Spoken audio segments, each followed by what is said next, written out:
What is the missile from the sky which still baffles the Rockingham County Sheriff?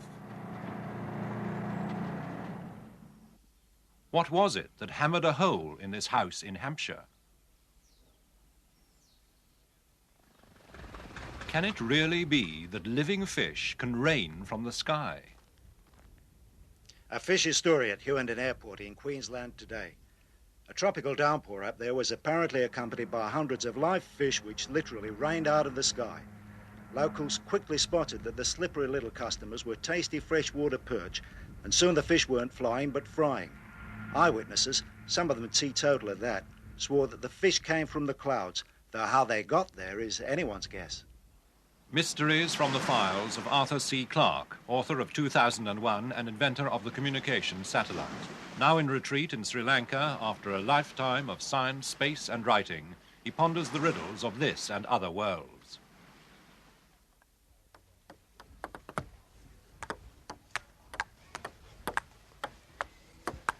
I'm almost embarrassed to tell you this because many of you simply won't believe me, but a most extraordinary thing happened right here in my local swimming club in Colombo, where every day I play table tennis with my partner here, Sarath.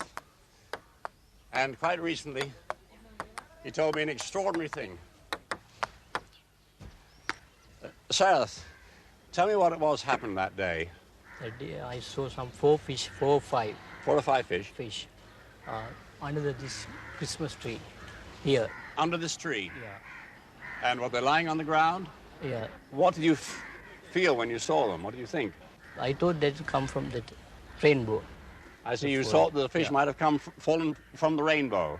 Well, it's curious. I have known about this kind of thing for 40 years, but I never dreamt that it would have happened right on my doorstep.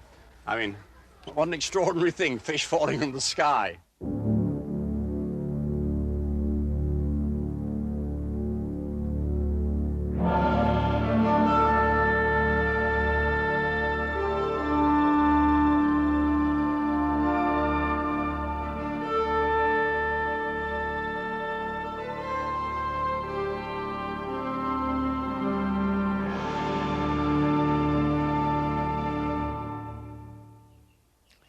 It would be about 6:15 in the evening, a summer's evening. During World War II, Yorkshireman Joe Alpin was stationed with the Artists' Rifles at Alton Towers in Staffordshire. That particular evening, he was driving in the deer park in an army truck. The sky suddenly darkened, very, very dark indeed, like a thunderstorm. And then the frogs came, millions of them, raining out of the sky. Millions upon millions of frogs, about a half-inch long. They fell all over us, all over the grass, all over the cars, down the neck of our tunics, on our feet, hands everywhere. And they were very minute things, you know, no bigger than a dice or a small cube of sugar, little tiny things. And it wasn't possible to walk on them at all. We couldn't do anything. When the vehicles came to a standstill, we seemed to be, well, we all had one idea. We just switched the ignition off and waited for them to stop coming down. And it rained frogs for at least an hour and a quarter. Mrs. Sylvia Moday also experienced an aerial avalanche. On June the 12th, 1954, she took her children to Platt's Meadow in Sutton Coldfield. The local paper reported the naval display they had gone to see, but missed some real news. It was a horrible day. Typical summer's day, actually, in Britain. It was raining all the time, but this was a very heavy shower. We'd actually been and bought my little daughter a little red umbrella, and we heard something thudding against the umbrella. And when we looked, to our amazement, it was a shower of frogs. And they still were coming from the skies. There were hundreds of them. Our umbrella was covered, all our shoulders were covered. And as we looked up, we could see them coming down like snowflakes. And all at once, when we looked down, the ground was absolutely covered with them, hundreds of them. Over an area of about 50 square yards, I should think. My interest in mysteries was first triggered when I read stories of frogs falling from the sky. These had been collected in the early part of this century by a remarkable American named Charles Fort, who spent much of his life in dusty libraries digging up old newspaper clippings. He wrote these up in a series of remarkable and often witty books with intriguing titles like Lo and the Book of the Damned. Besides frogs, Charles Fort recorded falls of fish, grain, cinders, ants, worms, and most remarkable of all, a turtle encased in ice, and even an alligator, which fell on American towns in the 1890s. Amazingly, such falls are not uncommon. Charles Fort mentions one which occurred right here in Cinnamon Gardens, again not more than half a mile from my house in Colombo. It's reported by Sir James Emerson Tennant, who wrote an important natural history of Ceylon. He was riding through here when he saw a heavy rainstorm. When he reached the spot, he discovered that the ground was covered with little fish wriggling around. Now, this is at least a mile from the sea, and there are no lakes or ponds or rivers around. Sri Lanka is by no means the only place where fish have been recorded falling from a clear sky. In 1948, Mr. Ian Patey, a former British amateur golf champion, had just started to play around at the Barton-on-Sea Golf Club on the cliff tops near Bournemouth. I was playing a mixed match with my wife about 6 o'clock on a June evening, and we were coming down this second fairway, and she was about to play a second shot from just over there.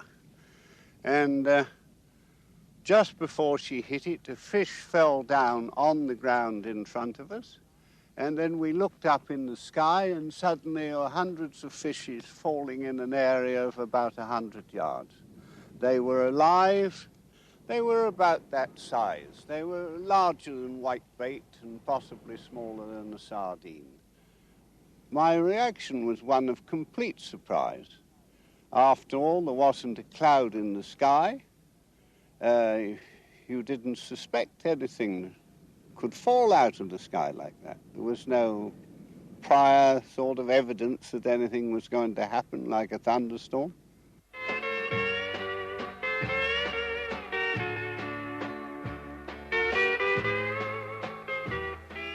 It was a humid October morning in 1947 when it rained fish in Marksville.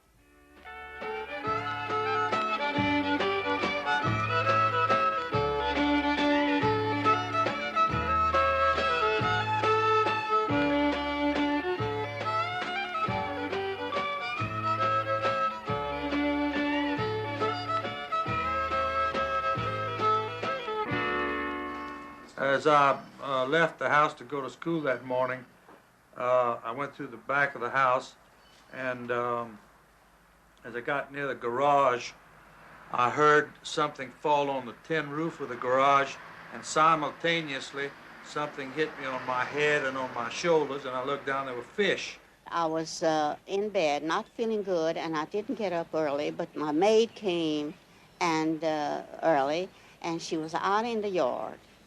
I was still in bed. And she ran in, excited like everything, and she's a black maid, but that day she was white of excitement. And she came and she told me, she said, Miss Lola, she said, it's raining fishes. It's raining fishes. When we heard all this noise, you know, when the fish fell on the roof, this tin roof, my maid, whose name was Viola, ran outside with me, and she was so upset, and she kept saying, Lord, Lord. She said, I think it must be the end of the world. I was coming up this road, I was coming north, was just about a block away, when all of a sudden a fish fell right to my right hand, the left-hand side of the car. I saw the fish fall out of the sky. I kept driving, I was very amazed, and when I got here, at this location here, the yard was just absolutely covered with fish. And I was amazed. I stopped, and just about that time, other people started getting here, and everybody was just amazed at the whole thing and just couldn't believe it. Couldn't believe that the fish had just dropped out of the sky. I told Daddy that that these fish had fallen on me, and he was a little incredulous, I guess, and didn't believe me. And finally I said, well, let's go outside and I'll show them to you. So we went on back outside, and I showed Daddy, and of course I wanted my father to explain all things to me, and as most 14-year-olds would, and he couldn't. This is fascinating, and one's first guess is that a whirlwind must have taken them up before dropping them in front of the astonished eyewitnesses. I'm sure this accounts for some falls of fish and frogs, but there are problems with the whirlwind theory. Why is it always one kind of fish? Why are there no weeds or other objects? Why are deep water fish sometimes involved? Moreover, what comes down must have gone up. Why are there no reports of the liftoff? Similar questions are raised by another surprisingly common phenomenon. Blocks of ice, often very large blocks, falling from a clear sky. It was on this quiet council estate at Lyndhurst in Hampshire that one such potentially lethal block descended on a hot summer's day in 1980. Motor mechanic Ed Fox was called home from work to find huge lumps of ice in his bedroom. Just a few feet away, when the ice fell, was next-door neighbour Mrs. Megan Murray. First of all, I heard a whooshing sound, rather like you hear when a rocket goes off. And then almost on top of that, there was a loud explosion, as if something had blown up. It's one of these unexplained happenings, I should think. I really don't know where it came from. As I was saying, a hot summer's day, more or less, you wouldn't expect to suddenly find large lumps of ice coming out of the sky. In America, beyond the Blue Ridge Mountains of Virginia, another ice bomb has for some years been an unsolved case on the files of the Rockingham County Sheriff's Department.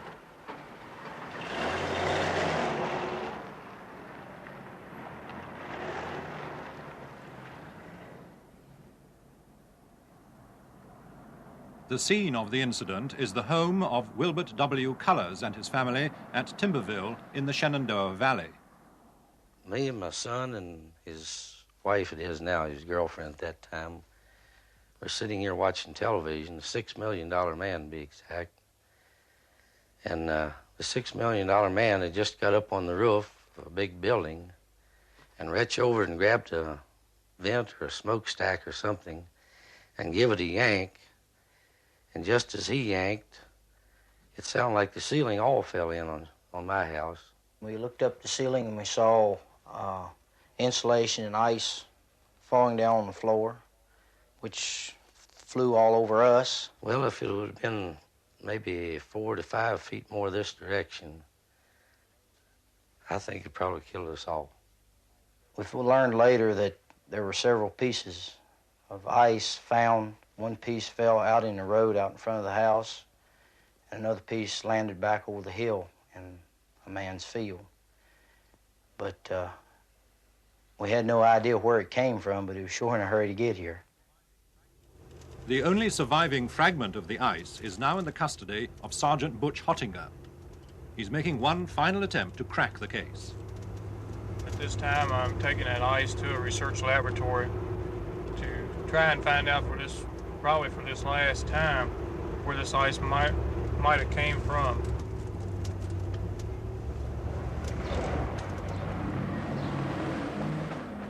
Aircraft, however, have been ruled out as the culprit.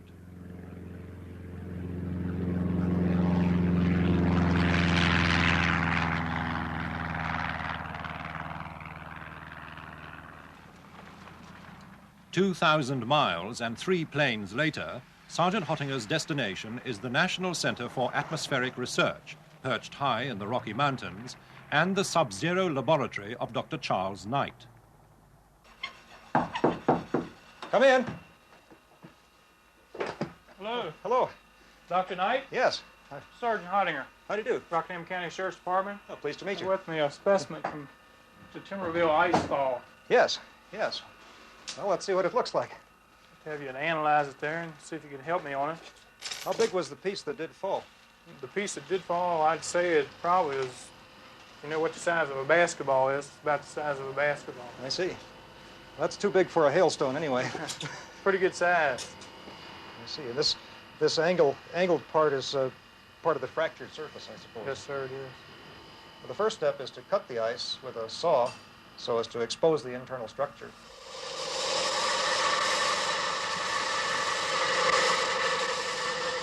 What we do then is to take a slightly warmed piece of glass so as to melt a thin layer of the ice and then put it down on the cold aluminum plate here until that layer of water freezes. The next step will be to saw parallel to the glass slide so as to make a thin uniform slice so you can see the internal structure. You can see, first off, that the crystals are very small. They're about 1 millimeter. Average, I'd say about 1 millimeter in diameter. And then that there's a trace of some layering in there. There's one rather distinct layer of larger crystals. By way of comparison, we could look at a section of a very large hailstone. This was a hailstone about this size. A big one. And it's composed of alternating layers of smaller and larger crystals. Good bit of difference between them, isn't there? There certainly is. I think we can conclude definitely that it was not a hailstone. In the case of a hailstone, we know the basic growth mechanism. This is a rather large hailstone that fell last summer, summer of 1979, in Fort Collins, a few miles to the north. Stones of this size fall at about 100 miles an hour, and a basketball-sized piece of ice like the Timberville fall probably fell at something like 125 or 150 miles an hour. So what basically would be your final opinion of the Timberville icefall? Basically, from the evidence of the ice itself, the conclusion has to be that we just don't know.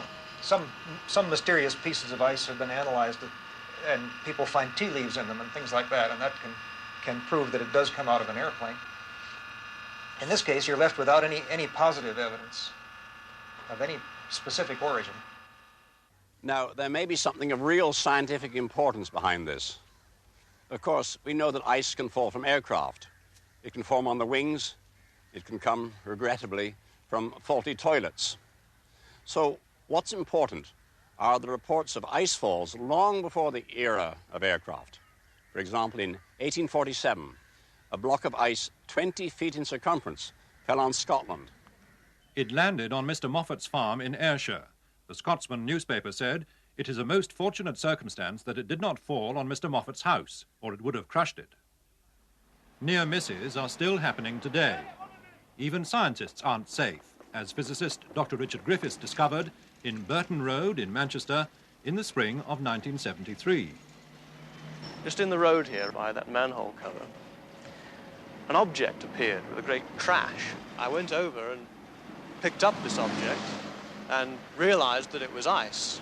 I thought to myself that since it was so much bigger than any meteorological lump of ice that I knew of, it was of scientific interest. But deeper than that, I realized that if it had hit me on the head, I would have been killed. Next day, Dr. Griffiths hurried with the ice to his laboratory at Manchester University. There he sliced and scrutinized it. He noticed strange lines of bubbles. The bubble lines were very, very regular indeed, and not meandering around all over the place, such as you observe in hailstones. Next, he examined it under polarized light, where each crystal shows up as a different color. It was nearly all composed of big crystals, 2 to 3 inches long, with no layer structure in the way that one has with a natural hailstone. So, whatever mechanism this ice lump grew by, at that stage I knew that it wasn't a natural hailstone. Aircraft, too, were ruled out. There were none overhead at the time, and no icing was reported that day. When Dr. Griffiths analyzed the water which made up the ice, the mystery simply deepened. Although not a hailstone, it seemed to be made of something very like cloud water. I'm puzzled. I was looking at this problem and trying to see, was there an obvious explanation? 2 first tries are aircraft or hailstone. We seem to have eliminated both of those. I really don't know. I think it very significant that some of these ice falls are accompanied by loud explosions, just like the re-entry bangs of our own returning spacecraft. Now, we know that iron meteorites fall on Earth, although it took science a long time to accept this. We also believe there's a great deal of ice out in the solar system, in the rings of Saturn, in the cores of comets. So perhaps some of these falls are due to literally cosmic ice. Yet there are other falls reported by apparently impeccable eyewitnesses, which I'm completely unable to give any rational explanation. Your guess is as good as mine. On Sunday, March the 13th, 1977, Mr. Alfred Wilson Osborne, chess correspondent for the Bristol Evening Post, left the Westbury Park Methodist Church to walk home with his wife. And all the corrections as well. Oh, lovely, thank you. Their journey took them past a car showroom. When we reached this point, there was a click, and I thought that I'd lost a button in my coat. Looking around, we found they were in the middle of a shower of hazelnuts coming from the sky. And they were dropping on the cars, falling in the gutter, and I should think there would be as many as we saw, about 350 of them. We had no idea at all where all these hazelnuts were coming from. We picked up quite a few of them and took them home as souvenirs. We cracked some of them open. They were quite fresh and sweet and nice. The sky was blue and there was one small cloud there, but there was no aeroplanes or anything like that about for them to come down from there. So we went home, still puzzling over this. And when we reached home, we were having a friend of ours to lunch, and he came along and said, the most extraordinary things happened to me. And I said, don't tell me, you've been covered with a shower of hazelnuts. He said, yes, how did you find out? And apparently he had the same experience in the same spot 2 or 3 minutes afterwards. How they came and where they came from, I have no idea, but I have thought that it might be a vortex that sucked them up, but I don't know where you suck up hazelnuts in March.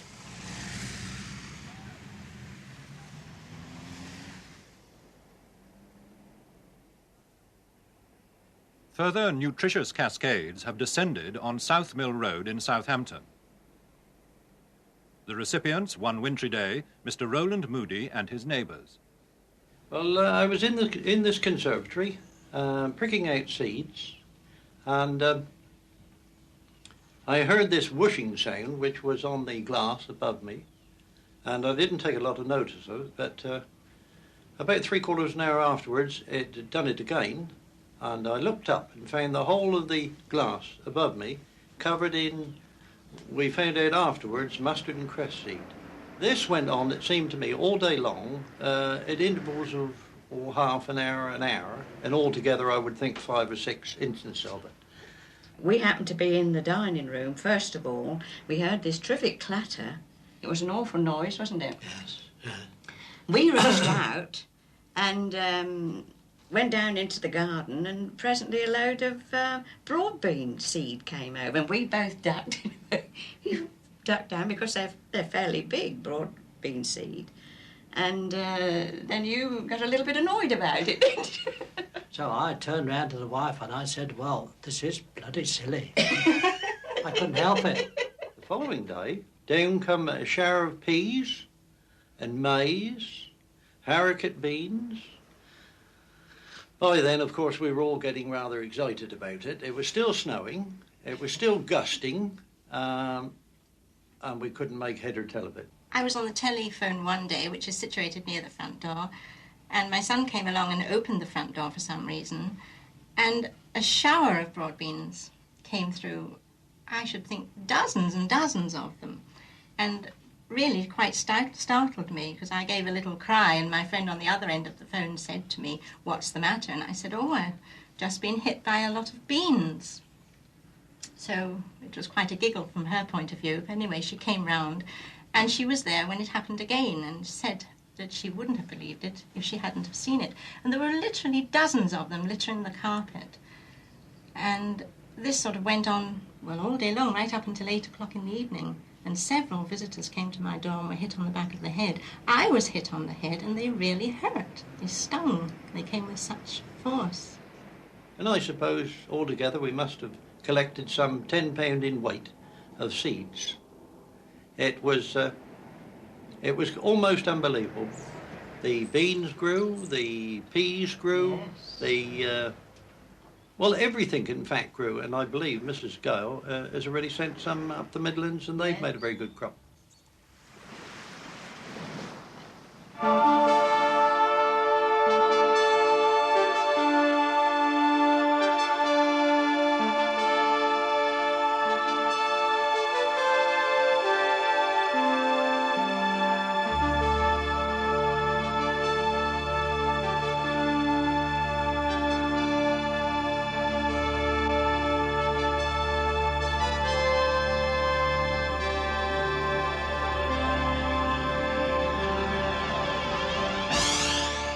Next week, UFOs.